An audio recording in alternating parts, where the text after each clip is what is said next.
Darling, एक बाप के चाहे कितने भी बच्चे हों, लेकिन उन बच्चों का हमेशा सिर्फ और सिर्फ एक ही बाप होता है। उसी तरह इस शहर में भले ही कितने भी मोहल्ले क्यों ना हो, लेकिन इस मोहल्ले का बाप मैं हूँ और मैं ही रहूँगा।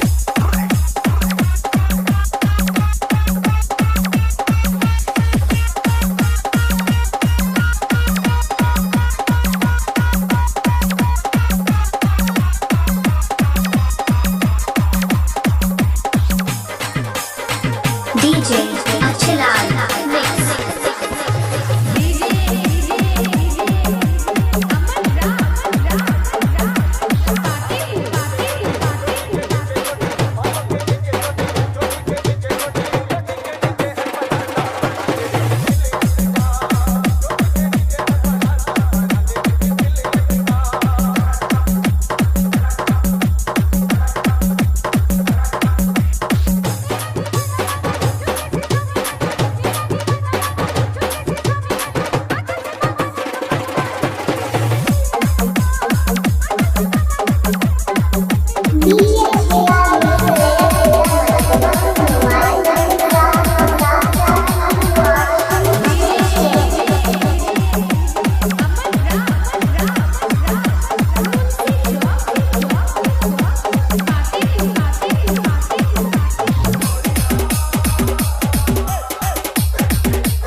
DJ